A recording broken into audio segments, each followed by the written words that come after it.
السلام عليكم ورحمة الله وبركاته. اللهم صل وسلم وبارك على سيدنا محمد. واخيرا خرجنا من المطبخ. اول ريفيو على القناة هيبقى تبع التكييف الصحراوي. نوعه ايه وكام وحلو ولا لا، مميزاته وعيوبه، وهننضفه مع بعض وهنقول كل حاجة. خلاص، انا التكييف ده عندي بقاله سنة. انا جايباه السنة اللي فاتت. هو كان ب2000 جنيه، 60 لتر او 80، بس مش فاكرة هو لا 60 ل 80 لتر. خلاص. مميزاته حلوة جدا في الكهرباء، يعني هو زيه زي التلاجة او زي الغسالة، يعني موفر في الكهرباء، مش بتحسي بيه. خصوصا لو انتي الكهرباء بتاعتك كارت، يعني مش العداد العادي، لا اللي هو العداد الكارت. خلاص. تاني حاجة، المميز اللي فيه او الحلو اللي فيه اللي هو لو انتي عفوا حطاه في اوضه فيها مصدر هواء، يعني فيها بلكونه او فيها شباك، لازم تحطيه قدام مصدر الهواء. يعني ظهر التكييف كده يبقى في من وراه البلكونه او الشباك. بصوا بقى مش عارفه اسمها ايه، بس هي دي بتحددي اتجاه الهواء، اذا كنت عايزاه بقى يجي على طول كده مستقيم، او لفوق شويه او لتحت. ودي الثلاث سرعات بتاعته، واللي هو توزيع الهواء، واللي هو التشغيل اول زرار. خلاص، اول بتاع من هناك كده. تمام. حلو. ايه تاني؟ هو ما فيهوش حاجه وحشه غير حاجه واحده، اللي هو صوته عالي جدا جدا جدا جدا جدا. يعني صوته انتي محتاجه وقت لحد ما تتأقلمي عليه، فتقدري تنامي وهو شغال. خلاص.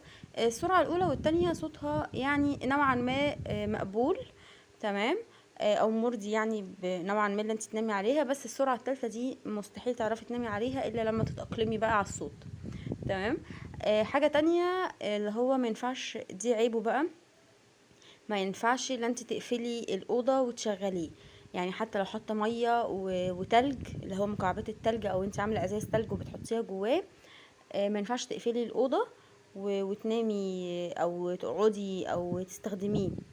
ليه بقى؟ لانه بيعمل رطوبة جامدة جدا. يعني لو لاحظتي، اللي هو لو انتي في اوضة مغلقة هتلاقي كده زي نقط مية او رطوبة عالية في الاوضة. خلاص، احنا هننضفه مع بعض بقى. هو ده عيبه الوحيد، اللي هو الصوت، وما ينفعش يبقى في اوضة مغلقة. التنظيف بتاعه انا بستخدم اللي هو البادي الخارجي دوت. بستخدم وايبس. حلو جدا. هو اصلا ما يعني مش بيتوسخ على طول، مجرد بيبقى تراب خفيف. خلاص. الوايبس بيقوم بالواجب. لو انت عايزه مثلا فوطه كده تغسليها او تبليها وتستخدميها برضو ممكن، عشان تعرفي تنضفيه كويس. انا بالنسبه لي الوايبس تمام. اللي هو اللي قدام المروحه ده، انا بحاول قدر الامكان ان انا اوصل للحتت اللي جوه، بس انا ما بعرفش اوصل لها. يعني حتى بالوايبس كده اللي انا احاول ادخلها لجوه مش بعرف. بس هو يعني مفيش حاجة تاني، مفهوش كيمياء كتير، او مفهوش حاجات كتير صعبة اللي انت تنضفيها. بصوا بقى، هو فيه كرتون من الجناب ومن ورا دوت. اول ما بيبتدي يشتغل بيبقى مبلول شوية كده بسبب المية. انا ما بحطش تلج الا لو الحرارة مثلا 43 زي الايام اللي فاتت دي، فانا ما بحطش تلج. هنا مكان ما بنحط مكعبات التلج، يعني الباب اللي انا بفتحه ده مكان ما بحط مكعبات التلج. وهنا لو انا هملاه مثلا مش بمكعبات، بالخرطوم او بحاجة، ده مكان الخرطوم، وده انا بعرف منه نسبة المية، يعني ظاهر منه نسبة المية.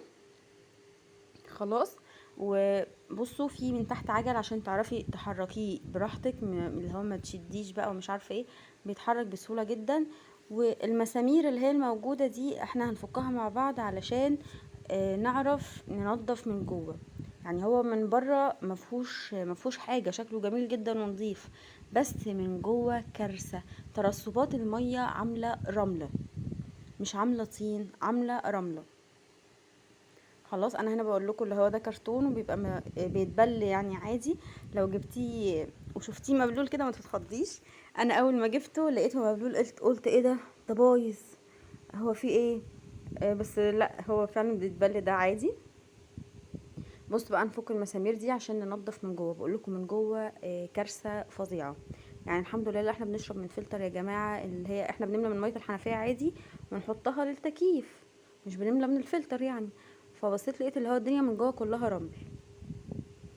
في بقى حاجة تانية، لو انت عايزة تصفي منه المية، بيبقى فيه من تحت كده زي المسمار بتفكيه. هوريهولكوا في الفيديو عشان تفضي منه المية. طبعا تخلي بالك ما ينفعش تقعدي تفكي في المسامير وتركبيها كتير عشان ممكن تنعم وتبوظ. المعلومة دي انا عرفتها من زوجي. كنت انا عايزة مثلا كل اسبوعين او كل اسبوع افكه وانضفه من جوه، فقال لي ولما المسامير دي تنعم معانا وتبوظ. فليه؟ هو مش محتاج ده كله، هو بيبقى ايه في ترسبات بس، ودي مش هتحصل الا على المدى الطويل، وهو كلها 3 شهور الصيف، فعلى الاقل نضفيه كل شهر من جوه. بص بقى احنا بنفك المسامير دي، خلي بالك اللي هي ما تضيعش.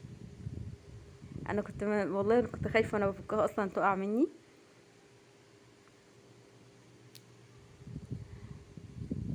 ممكن تحطيها، انا عايزه اقول لكم لو انت حطاه في البلكونه، يعني من ورا زي بلكونه زي اللي عندي كده، ما بحطش تلج خالص، وبيبقى نتيجته مرضيه جدا جدا جدا جدا، وحلو جدا جدا جدا. وفي الكهرباء برضو نفس الحوار. يعني بصوا الكرتون، وده خرطومين مش عارفه تقريبا هما اللي بيسحبوا ميه من اللي احنا بنحطها. وادي المروحه متبهدله. بصوا بقى، بصوا ما بقدرش العب في المروحه على فكره، بخاف.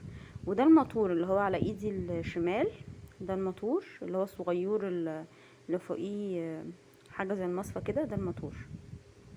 بصوا الرمله دي كلها رمله، يعني انا مش عارفه الناس بتشرب من الحنفيه ازاي. انا بوريكم بقى هو دوت اللي هو بنفكه علشان ينزل المية الزيادة اللي انا عايزة اصفيها. لو انا عايزة انضفه كده بمية جارية تفتحيها، يعني تفتحي اللي هو مش عارفة اسمه ايه، بس هو زي الزرار كده او زي المسمار، بتفكيه كده وينزل منه المية. نصيحة بقى، لو انت هتنضفيه خديه جوه التويليت ونضفيه بمية جارية يعني، وما ينفعش فرطة. انا نضفته بفرطة، لا الفرطة ما كانتش نتيجتها مرضية جدا. انا جبت فرطة وهو جبت مية اهي، حطيت فيها نقطتين معطر، تمام، واللي هو حبة برسيل جل صغيرة علشان بس تدي ريحة حلوة. حاجة تانية، لو انت حسيتي لو هو بيطلع ريحة وحشة مثلا، او ريحة انت مش حباها، او انت حابة تعطري الهواء اللي طالع منه، ممكن تحطي غطا من معطر الجو بتاعك في المية وانت بتمليه، بيبقى حلو جدا على فكرة. انا بعد ما بملى مية بحط غطا وبيبقى يعني النتيجة حلوة قوي. هنا بقى خلصت تنظيفه قدر الامكان، بس فعلا كان عايز مية جارية وانا ما عرفتش ادخله التويلت. فلا، نصيحة لو هتنضفوه خلوه جوه التويلت ويبقى معاكي زوجك علشان تحاولي كده ايه تعملوه كويس. هو بيبقى باسفنجة وصابون، مش بفرطة بس، او اسفنجة ومية، مش لازم صابون. هنركب بقى المسامير مع بعض.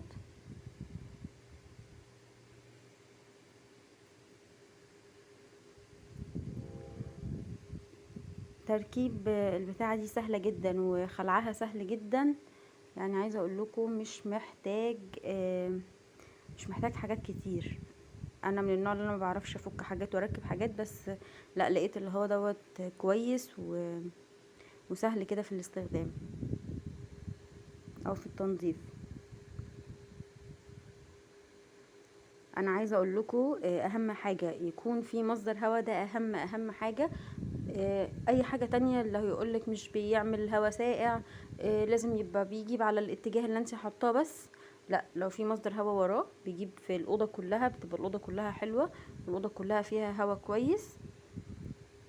انما لو الاوضه فعلا ما فيهاش لو الاوضه بتاعتك او الغرفه بتاعتك ما فيهاش شباك كبير او بلكونه، ما انصحكيش تجيبيه طبعا، لان هيعمل رطوبه جامده وهيبوظ لك الخشب طبعا بتاع الغرفه بتاعتك. تمام، فلو انتي فعلا ما عندكيش بلكونه او ما عندكيش شباك كبير، بلاش تستخدميه او بلاش تجيبيه. هو سعره كان زي ما قلت لكم في اول الفيديو، كان 2000 جنيه، يعني حاجه لا تذكر، ولكن بينفع في الحر اللي احنا بيجي كده اوقات كده تلاقي الحرارة 43 والجو لا يطاق والاطفال ما بتستحملش الحر.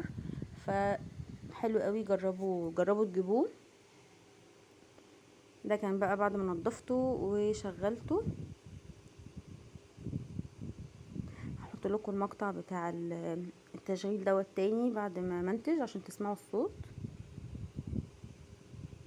هحاول احطه لكم تاني عشان لو عرفت ان انا مش بعرف امنتج كويس. بصوا حلوه جدا ورب لاكونه ما بحسش باي حاجه، والسرعه الاولى والتانية الصوت يعني مقبول، مش مدمر يعني اللي هو يعمل صداع.